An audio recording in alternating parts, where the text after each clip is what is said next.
There's something almost therapeutic about laundry day. Every Sunday morning for the past 30 years, I've maintained the same ritual. Sort the clothes, load the washer, measure the detergent, and start the cycle. While the machine hums, I brew my coffee and read the paper. Predictable, methodical, just how I like things. That's how I've always lived my life. I'm not complicated. At 55, I've spent most of my days under the hood of a car. Grease under my fingernails is more familiar to me than cologne. I fix things. I notice when something's off. A strange noise in an engine, a loose bolt, a part that doesn't quite fit. It's my job to see these things. Linda never bothered with the laundry. It was my thing, and she had her things. For 32 years, we'd settled into our roles without much discussion. Comfortable, worn in, like my favorite work boots. I was reaching into the basket that Sunday, sorting darks from lights like always. My hands moved automatically while my mind wandered to the carburetor I was rebuilding in the garage. Then I stopped. Something wasn't right. I stared down at what I was holding, 2 pairs of white men's socks. I've never worn white socks. Not once in my life. Black, gray, navy. Practical colors that don't show the grime from the garage. But white? Never. My first thought was one of our sons must have left them behind after visiting. But Kevin lives in Oregon now, and Michael's in Florida. Neither had stayed overnight in months. I stood there, those white socks dangling from my fingers like foreign objects. A small detail, really. Could be nothing. Probably nothing. But in my line of work, it's the small details that usually signal bigger problems. I dropped the socks back into the basket, closed the lid of the washer, and started the cycle. I didn't mention it to Linda. Instead, I decided to observe, watch, listen. Because small problems, if they're real problems, tend to leave more evidence if you're patient enough to find it. Over the next few weeks, those white socks kept showing up in our laundry basket, not every day, but often enough that it couldn't be a mistake. I'd find them tucked beneath Linda's blouses or between the towels like little white flags, signaling something I wasn't ready to acknowledge. Then Linda started doing the laundry herself. After 3 decades of me handling it, suddenly she was concerned about helping out more. She'd rush to gather the clothes on Saturday nights or early Sunday before I was up. When I offered to take care of it like always, she'd brush me off with, "I've got it, Tom. You do enough around here." The third sign was the smell.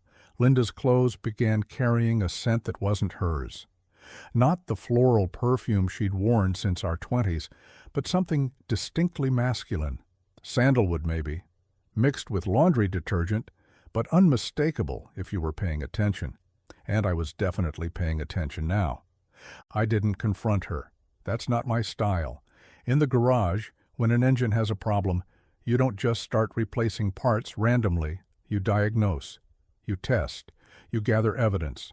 So I started keeping track, marking down when the white socks appeared, noting when Linda would suddenly need to run errands on weekday afternoons when she'd normally be watching her game shows, watching how she'd check her phone more frequently, angling the screen away from me. It was like I'd spent decades living in a comfortable, well-built house and suddenly noticed a hairline crack in the foundation. Most people would ignore it, paint over it, pretend it wasn't there. But I've never been that guy. Small cracks become big ones if you don't address them.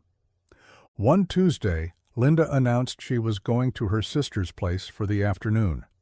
I nodded, kissed her goodbye, and waited 15 minutes after she pulled out of the driveway. Then I walked into our bedroom and opened the dryer. I don't know what I expected to find, but what I saw hit me like a sucker punch. Men's underwear, not mine. They were those fancy boxer briefs, the kind that cost $20 a pair at department stores. I'd always worn the same pack of Hanes from Walmart. These were different, brand name, tight fit, the kind younger guys wear. I stood there holding them, this stranger's underwear, in my own home. 32 years of marriage reduced to this moment. I put everything back exactly how I found it and went to my garage. I sat on my work stool and stared at the wall for an hour, not really seeing anything, just processing. I'm a man who works with his hands, who believes in fixing what's broken, but this might be beyond repair. Later that night, I checked our credit card statement online.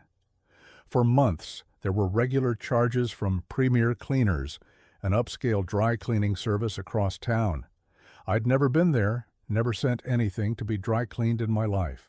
My uniform was jeans and work shirts, all machine washable. I found a new type of detergent under the sink, some expensive brand with sport technology, whatever the hell that meant. It wasn't what we'd always used. It was what someone else preferred. Each discovery was another piece of the puzzle, and the picture was becoming clearer. My wife of 3 decades was living a double life, and I was the last to know. I became a detective in my own home. I'd check the laundry basket daily, counting the white socks like some obsessed lunatic. I'd note when Linda left and when she returned. I even drove by Premier Cleaners once, just to see what kind of place it was. All glass and chrome, with a valet service out front. Not my world. People think mechanics are just grease monkeys turning wrenches. But we're problem solvers. When a customer says, "There's a rattle when I hit 50 miles per hour, we have to figure out what's causing it from 1,000 possibilities. This was no different. I was diagnosing, gathering data, being methodical. What I wasn't doing was sleeping. Night after night, I'd lie awake next to Linda, listening to her breathe, wondering who she became when she wasn't with me. Sometimes I'd catch myself staring at her face in the dark, searching for the woman I'd married. Had she always been capable of this, or had something changed? Had I changed? The final piece fell into place at 11:43 p.m. on a Thursday night. I woke up to use the bathroom and noticed the light on in the laundry room. Linda was asleep beside me, so I went to turn it off. The dryer was running. At almost midnight, I opened the door and reached inside. The tumbling stopped, and what spilled out was undeniable. A cascade of men's clothing, t-shirts, socks, underwear, more than just a stray item or two, an entire male wardrobe.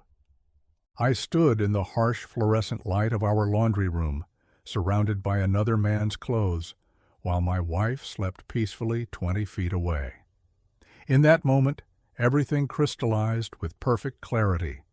The problem was diagnosed, the mystery was solved, and something inside me went very, very quiet. I didn't wake Linda, didn't storm into our bedroom shouting accusations. That's what people do in movies, not what a man like me does. Instead, I picked up one of the t-shirts, expensive-looking soft cotton with some designer logo, and brought it to my nose. The scent was unmistakable, the same cologne that had been lingering on my wife's clothes for weeks now. I carefully folded everything and placed it back in the dryer. Turned the machine back on, switched off the light, went to the garage, my sanctuary, my thinking place. I sat on my old stool, surrounded by tools I'd collected over decades. Some handed down from my father, others I'd saved for months to buy. Each one with a purpose, each one with a job to do. People think rage feels hot. It doesn't. True rage is ice cold. It's clarity. It's every emotion shutting down except for a laser-focused determination. I felt it spreading through my chest, my shoulders, down to my fingertips. Cold, clear, precise. I spent that night planning. Not revenge exactly. I've never been the type for dramatic gestures. What I wanted was justice, acknowledgement. I wanted Linda to know that I knew, that I wasn't a fool, that you can't build a life with someone for 3 decades and then treat them like they're nothing. By morning, I had my plan. Simple, effective, impossible to misinterpret. I called in sick to work for the first time in 5 years, waited for Linda to leave for her yoga class, another recent addition to her schedule. Then I went methodically through the house, gathering evidence. The credit card statements, photos from our vacation in Maui last year, her new lingerie I'd never seen her wear. I laid it all out on the kitchen table like exhibits in a trial. Then I went to the laundry room and waited. Thursday was her day to do her laundry now. The special loads, the secret loads. Sure enough, at 1:30 p.m., Linda returned, carrying a duffel bag. I watched through the crack in the laundry room door as she quickly transferred its contents, more men's clothes, directly into the washing machine. She added her expensive detergent, started the cycle, and left for what she'd told me would be coffee with Carol. I waited until I heard her car pull away. Then I stopped the machine, opened it, and removed every item. Dripping wet, I laid them out across our pristine white tile floor. 5 white shirts, 3 pairs of dress pants, 7 pairs of white socks, 4 pairs of designer underwear, a light blue tie with tiny sailboats on it. I took photos with my phone, documenting everything. Not for anyone else to see, just for myself. So I would never doubt, never question what I knew to be true. Then I gathered all the wet clothes and carried them to the garage. I laid each item on my workbench, the same bench where I'd rebuilt engines, fixed lawnmowers, and taught our sons how to use tools. I stared at these clothes, the evidence of my wife's betrayal, spread across the surface where I'd built and fixed things all my life. The irony wasn't lost on me. This was one thing I couldn't fix. I took out my marker, the heavy-duty permanent kind I used to label parts, and wrote across the front of each white shirt, "Property of Linda Marshall's boyfriend." Bold black letters, impossible to wash out. On the underwear I wrote, "Linda does your laundry well, Tom." Across the tie I carefully printed, "She's been married for 32 years. Did she mention that?" I knew it was petty, knew it was beneath me. But for once in my life, I didn't care about being the bigger man, about being reasonable, about fixing things. Some things deserve to be broken. I laid everything out to dry on the hood of my Chevy, the sun baking my messages into the fabric. When they were dry enough, I folded them neatly, placed them in a plastic shopping bag, and wrote a final note. "I believe these belong to someone important to you. Please return them. Tom." I placed the bag on our bed, right on Linda's side, with the note clearly visible. Then I packed my own bag, just essentials. Some clothes, toiletries, important documents. I wasn't running away. I was making a statement. While I waited for her to return, I sat in our living room, surrounded by photos of our life together. Our wedding day, the boys' graduations, family vacations, Christmas mornings, 32 years of memories, all tainted now. I wondered when it had started, how long I'd been living in a fiction, if she'd ever really loved me at all, or if I'd just been convenient, reliable. The steady mechanic with grease-stained hands who always came home on time. The sound of her car in the driveway at 4:15 p.m. made my heart pound, not from fear, but from anticipation. The moment of truth had arrived. I heard her keys in the door, her humming as she entered, actually humming, like she didn't have a care in the world. The sound of her purse hitting the counter, her shoes being kicked off. "Tom? You home early?" she called. I didn't answer. Let her find it. Let her come to me. The house went quiet for several minutes. Then I heard her footsteps upstairs, the opening of our bedroom door, a long silence, then a gasp, something dropping to the floor, her footsteps racing down the stairs. She appeared in the living room doorway, breathless, holding the bag and note, her face drained of color. "Tom," she whispered, eyes wide with panic, "I can explain." I looked at her, really looked at her. The woman I'd built a life with, the mother of my children, the keeper of my heart for over 3 decades. She looked smaller somehow, diminished, or maybe I was just seeing her clearly for the first time. "You've been doing his laundry," I said quietly. A statement, not a question. She clutched the bag to her chest like a shield. "It's not what you think." "Stop," I said, my voice steady. "Don't insult me by lying. Not now. I've seen everything. I know everything. The white socks were just the beginning." Her face crumpled, tears welling in her eyes. But I felt nothing. That cold clarity was still there, protecting me from the pain that lurked just beneath. "Who is he?" I asked. Linda sank into the armchair across from me, still clutching the bag. The tears were flowing freely now, mascara tracking dark rivers down her cheeks. "His name is Robert," she finally said. "He's a real estate developer. I met him at Carol's Christmas party last year." 8 months. While I was fixing Mrs. Peterson's ancient Buick and coming home with takeout pizza on Fridays, my wife had been building a life with someone else. "I didn't mean for it to happen," she continued, her voice small. "It just did. He was charming and attentive, and he made me feel—" "Young again?" I supplied. "Special, important, all the things I apparently failed at." Her silence was confirmation enough. "Why the laundry, Linda?" "Of all things, why would you do his goddamn laundry?"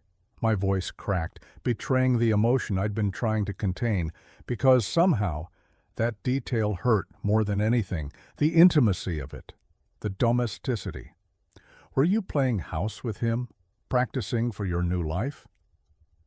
She looked down at her hands. "He travels a lot, has houses in different cities. When he's here, he stays at a hotel, and their laundry service is terrible." She gave a weak, embarrassed laugh. "It sounds ridiculous saying it out loud." "You're right about that." I stood up, unable to sit still anymore. "So, what was the plan? String me along indefinitely while you played wife to another man? Or were you going to leave eventually?" "I don't know," she whispered. "I really don't know, Tom." Her uncertainty cut deeper than a definitive answer would have. 3 decades together, and she didn't know if she was going to discard me. "Does he know you're married?" I asked. "Yes." "Does he care?" She hesitated. "He says he loves me, that we should be together." "And what do you say?" Linda looked up at me, her face a battlefield of conflicting emotions. "Sometimes I think I want that too. Other times I remember our life, all we've built, the boys, everything we've been through." "So I'm your safety net," I said flatly. "Your backup plan.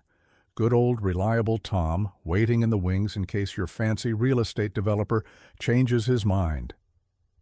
"No, it's not like that," she protested, but her eyes told a different story. I walked to the window, staring out at our yard. The oak tree I'd planted when Kevin was born, the flower beds Linda tended every spring, the life we'd created together, piece by piece. "You know what hurts the most?" I said, without turning around. "Not the sex, not the lies. It's that you thought I wouldn't notice, that I'm so oblivious, so wrapped up in my simple little world of engines and oil changes that I wouldn't see what was right in front of me." "I never thought that," Linda said, her voice stronger now. "I know how observant you are, how smart you are. I was just desperate, careless." She set the bag down and stood up. "You have every right to hate me." "I don't hate you," I said, surprised to find it was true. "I don't know what I feel anymore." She moved toward me, tentative. "Tom, please, can we talk about this? Really talk? We've been together for so long, we can't just throw everything away." "We?" I turned to face her. "I didn't throw anything away. You did that all by yourself." "People make mistakes," she pleaded. "Horrible, unforgivable mistakes. But we can work through this. Go to counseling. Start over." I studied her face, the face I'd woken up to for 32 years, the face that used to be home. "Is that what you want? To try again? Or are you just scared of change, of being alone?" I gestured to the bag of marked clothes. "Of what your boyfriend will think when he sees those?" She flinched. "That was cruel, Tom." "Was it? Crueler than finding another man's underwear in my dryer?" "I deserve that," she admitted. "But you're better than this. You've always been the good one, the steady one." "Maybe I'm tired of being the good one." The words exploded out of me, louder than I'd intended. "Maybe I'm tired of being taken for granted, of being so damn reliable that you thought you could have an 8-month affair and I'd either not notice or forgive you when I did." Linda stepped back, startled by my outburst. In 32 years, she'd rarely heard me raise my voice. "You want to know what I'm going to do now?" I continued, quieter, but no less intense. "I'm going to Dave's place for a few days. Then I'm calling Kevin and Michael to tell them what's happened. And don't worry, I won't villainize you. They deserve the truth from one of us, at least. Tom, please don't tell the boys, not yet. They're men, Linda, not boys, and they'll find out eventually." "But it'll destroy them," she whispered. "No," I said firmly. "It'll hurt them. They'll be angry and disappointed. But they're stronger than you think, than we both think, maybe." I picked up my bag from where I'd set it by the couch. "While I'm gone, you have a decision to make, him or me. No more double life, no more secret laundry. If you choose him, I'll file for divorce. If you choose us, well, we'll have a long road ahead." She was crying again, real, gulping sobs that shook her whole body. "How can you be so calm about this? So methodical?" I paused at the door, my hand on the knob. "Because one of us has to be. And it's always been me, hasn't it?" I drove to Dave's place in silence. No radio, no phone calls. Just the hum of my old Chevy's engine and the echo of Linda's sobs in my ears. Dave took one look at me standing on his doorstep with a duffel bag and knew. He'd been divorced twice himself, didn't ask questions, just handed me a beer and showed me to the spare room. "When you want to talk, I'm here," he said. "When you don't, that's fine too." That's the thing about having a friend for 40 years. They know when to push and when to back off. I spent 3 days at Dave's, called both my sons, told them the bare minimum. Their mother and I were going through something serious, taking some time apart. They were worried, of course, offered to fly home. I told them to wait, that I'd keep them updated. Linda called 17 times, left voicemails begging me to come home, to talk, to give her a chance to explain more fully. I listened to each one, but didn't call back. I needed space, needed to think without her tears influencing me. On the 4th day, I decided it was time. Whatever was waiting for me at home, whether Linda had chosen him or me, or was still waffling, I needed to face it. I'd never been a man who ran from difficult situations. I pulled into our driveway at 3:45 p.m. Linda's car was there, and parked behind it was a sleek black Mercedes I'd never seen before. For a moment, I sat frozen, engine idling. Had she actually invited him to our home? Was this her answer then? I shut off the engine, gripping the steering wheel so hard my knuckles went white. Then I grabbed my bag and walked to the front door. My house, my door, my life she detonated. I could hear voices inside, Linda's and a man's. They were in the kitchen. I set my bag down quietly and moved through the living room, unseen. "Just can't do this anymore, Robert," Linda was saying, her back to me as I appeared in the doorway. "I've made a terrible mistake." Across from her stood a man about our age, but looking a decade younger in his tailored clothes and expensive haircut, wearing a light blue tie with tiny sailboats, the one I'd written on, now replaced. His posture screamed money and confidence, but his face showed frustration. "Is it because of what he did to my clothes?" he demanded. "Because that was childish, Linda, beneath a grown man." "No," she said firmly. "It's because I've destroyed something valuable, something irreplaceable." Robert noticed me first.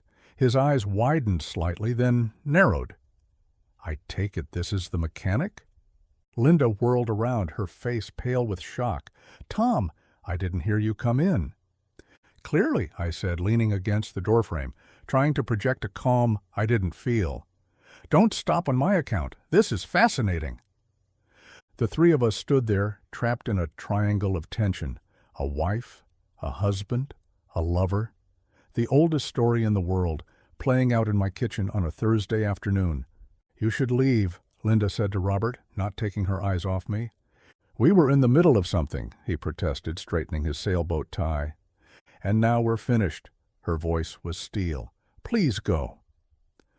Robert looked between us, then gathered his dignity along with his expensive coat. "This is why I never got married," he muttered as he brushed past me. "Too much drama." I didn't move, didn't speak as he left. The front door closed with a definitive click. Linda and I stood in silence, the kitchen island between us, like a no-man's land. "I was ending it," she finally said, "when you walked in." I was telling him it's over. "I heard?" I moved to the fridge, grabbed a bottle of water. My throat was desert dry. Why was he here in the first place? She sighed, pushing her hair back from her face. "He came to get his things, the ones you wrote on. I told him I had replacements, but then I realized I couldn't keep lying to either of you." I took a long drink, buying time to process. "So what does that mean exactly?" "It means I choose us," she said quietly, "if that's still an option." The water turned to ash in my mouth. For days I'd been preparing myself for both possibilities, her leaving, her staying. I thought I knew what I wanted. Now, faced with her choice, I wasn't so sure. "Why?" I asked. "Why what? Why choose us? Is it love? Habit? Fear of starting over at 54? I set the bottle down harder than intended. "I need to know what I'm signing up for here, Linda." She moved around the island, stopping a few feet from me. Close, but not touching. "Because I made a terrible mistake," she said, her eyes filling with tears again. "I got caught up in feeling special, desired. But these past days without you, I realized what matters." She took a shaky breath. "It means 3 decades of inside jokes, knowing how you take your coffee, shared history that no one else will ever understand." I felt the ice around my heart cracking slightly, not melting, not yet, but fracturing. "That sounds good in theory, but you were willing to throw all that away, for him." "I know," she whispered. "I can't undo that, can't unhurt you. But I can try to rebuild what I broke, if you'll let me." I turned away, staring out the kitchen window at our backyard. The oak tree, the garden, my workshop in the distance. "I don't know if I can trust you again," I said finally. "And without trust, what do we have?" "Time," she answered simply. "We have time to rebuild, to learn to trust again, if you're willing." I thought about the alternatives: divorce, dating in my 50s, starting over. The thought exhausted me. But staying with someone who'd betrayed me so thoroughly, could I do that? "I need more time," I said. "To think. This isn't a decision I can make standing in our kitchen 5 minutes after watching your lover storm out." She nodded, accepting this. "Where will you go?" "I'll stay at Dave's a while longer, until I figure things out."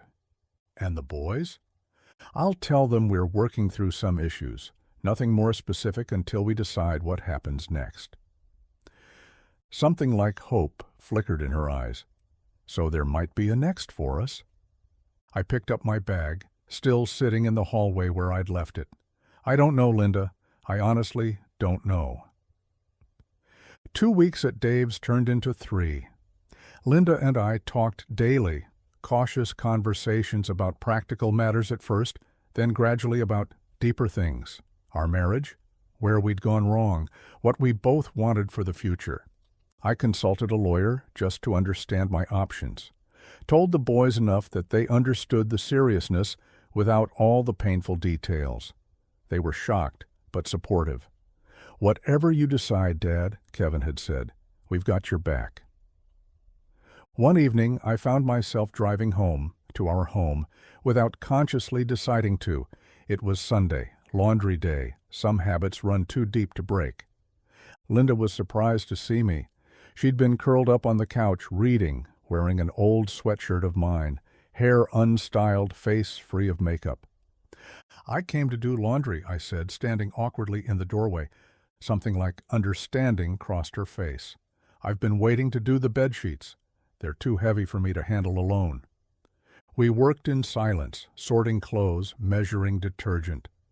When the first load was running, we sat at the kitchen table with coffee. "I'm still angry," I admitted, still hurt. That's not going away any time soon. I know, she whispered, but 32 years is a long time, too long to just throw away without trying.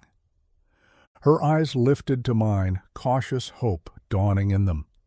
I'm not moving back in, not yet, I continued, but I'm willing to try counseling, to see if there's something worth saving here.